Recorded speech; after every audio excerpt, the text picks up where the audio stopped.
ನಮಸ್ಕಾರ, ನಾನು ಭಾನು ಶ್ರೀನಿವಾಸ್. ಭಾರತದಲ್ಲಿ ಚಿನ್ನ ಅಂದರೆ ಕೇವಲ ಒಂದು ಆಭರಣ ಅಷ್ಟೇ ಅಲ್ಲ, ಅದು ನಮ್ಮ ಭಾವನೆ, ನಮ್ಮ ಗೌರವ, ಒಂದು ದೊಡ್ಡ ಸೆಕ್ಯೂರಿಟಿ. ಮದುವೆ ಇರಲಿ ಅಥವಾ ಹಬ್ಬ ಇರಲಿ, ನಾವು ಮೊದಲು ಮಾಡುವಂತಹ ಕೆಲಸನೇ ಬಂಗಾರವನ್ನ ಕೊಂಡ್ಕೊಳ್ಳೋದು. ನಮ್ಮ ಮೊದಲ ಇನ್ವೆಸ್ಟ್ಮೆಂಟ್ ಅಂದ್ರೆ ಅದು ಬಂಗಾರ.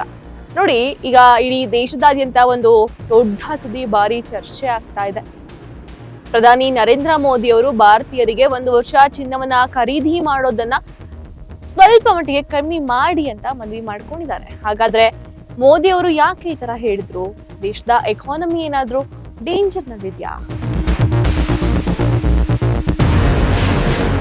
ನೋಡಿ, ನಮ್ಮ ದೇಶದಲ್ಲಿ ಅತಿ ಹೆಚ್ಚು ಚಿನ್ನವನ್ನ ಖರೀದಿ ಮಾಡ್ತೀವಿ ನಿಜ, ಆದ್ರೆ ನಮ್ಮಲ್ಲಿ ಚಿನ್ನ ಹೆಚ್ಚಾಗಿ ಉತ್ಪಾದನೆ ಆಗ್ತಾ ಇಲ್ಲ. ಹಾಗಾಗಿ ನಾವು ಬೇರೆ ದೇಶಗಳಿಂದ ಚಿನ್ನವನ್ನ ಆಮದು ಮಾಡ್ಕೋಬೇಕು. ಹೀಗಾಗಿ ವಿದೇಶದಿಂದ ಚಿನ್ನವನ್ನ ತರಬೇಕಾದ್ರೆ ನಾವು ನಮ್ಮ ರೂಪಾಯಿಗಳನ್ನ ಕೊಡೋದಕ್ಕೆ ಆಗೋದಿಲ್ಲ, ಬದಲಾಗಿ ಇಂಟರ್ನ್ಯಾಷನಲ್ ಕರೆನ್ಸಿ ಅಂದ್ರೆ ಅಮೆರಿಕನ್ ಡಾಲರ್ ನಲ್ಲೇ ನಾವು ಪೇಮೆಂಟ್ ಅನ್ನ ಮಾಡಬೇಕು. ನಾವು ಎಷ್ಟು ಹೆಚ್ಚಾಗಿ ಚಿನ್ನವನ್ನ ಕೊಂಡ್ಕೊಳ್ತೀವೋ ಅಷ್ಟು ಲಕ್ಷಾಂತರ ಕೋಟಿ ಮೌಲ್ಯದ ಡಾಲರ್ ನಮ್ಮ ದೇಶವನ್ನ ಬಿಟ್ಟು ಹೊರಗಡೆ ಹೋಗ್ತಾ ಇದೆ. ಇದ್ರ ಜೊತೆಗೆ ಈಗ ನಮ್ಗಿರುವಂತಹ ದೊಡ್ಡ ತಲೆನೋವು ಶುರುವಾಗಿದೆ. ಅದುವೇ ಕಚ್ಚಾ ತೈಲದ ಬೆಲೆ ಏರಿಕೆ. ಈ ಇರಾನ್ ಸುತ್ತಮುತ್ತ ಜಾಗತಿಕ ಮಟ್ಟದಲ್ಲಿ ನಡ್ತಾ ಇರುವಂತಹ ಗಲಾಟೆಗಳಿಂದ ತೈಲ ಬೆಲೆ ಕೂಡ ರಾಕೆಟ್ ವೇಗದಲ್ಲಿ ಏರ್ತಾ ಇದೆ. ಈಗ ಭಾರತಕ್ಕೆ 2 ಕಡೆ ಭಾರಿ ಖರ್ಚಾಗ್ತಾ ಇರುವಂತದ್ದು. ಒಂದು ವೆಹಿಕಲ್ ಓಡಿಸೋಕೆ ತೈಲ ಬೇಕು, ಮತ್ತೊಂದು ಕಡೆ ಜನರಿಗೆ ಬಂಗಾರ ಬೇಕು. ಎರಡಕ್ಕೂ ಬೇಕಾಗಿರೋದು ಒಂದೇ, ಡಾಲರ್. ಹೀಗೆ ಅತಿಯಾಗಿ ಡಾಲರ್ ಹೊರಗಡೆ ಹೋದ್ರೆ ನಮ್ಮ ಭಾರತೀಯರು ರೂಪಾಯಿ ಮೌಲ್ಯ ಕಮ್ಮಿ ಆಗ್ಬಿಡುತ್ತೆ. ರೂಪಾಯಿ ಮೌಲ್ಯ ಬಿದ್ರೆ ಏನಾಗುತ್ತೆ ಗೊತ್ತಲ್ವಾ? ಪೆಟ್ರೋಲ್ ಬೆಲೆ ಜಾಸ್ತಿ ಆಗುತ್ತೆ, ದಿನಸಿ ಸಾಮಾನು ದುಬಾರಿ ಆಗುತ್ತೆ, ಒಟ್ಟಾರೆ ದೇಶದ ಆರ್ಥಿಕತೆ ಮೇಲೆ ಒತ್ತಡ ಹೆಚ್ಚಾಗ್ತಾ ಹೋಗುತ್ತೆ.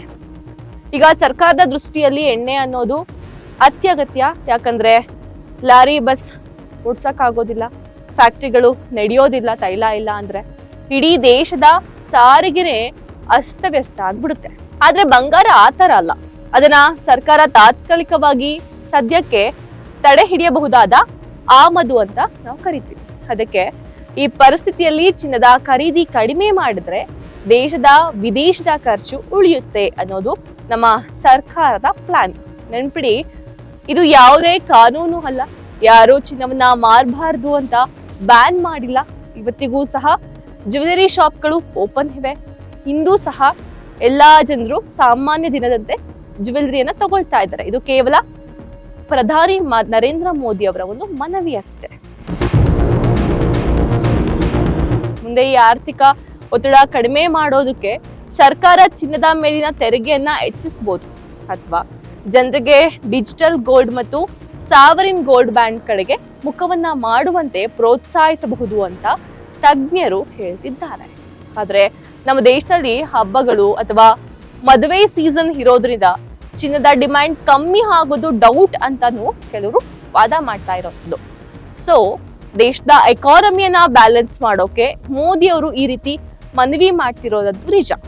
ಈಗ ನಿಮ್ಮ ಸರದಿ, ದೇಶಕ್ಕೋಸ್ಕರ ಭಾರತೀಯರು 1 ವರ್ಷ ಚಿನ್ನವನ್ನ ಖರೀದಿ ಮಾಡೋದು ಕಡಿಮೆ ಮಾಡ್ತಾರಾ, ಅಥವಾ ಹಿಂದಿನಂತೆ ಬಂಗಾರದ ಮೇಲೆ ಕ್ರೇಜ್ ಹೀಗೆ ಮುಂದುವರಿಯುತ್ತಾ?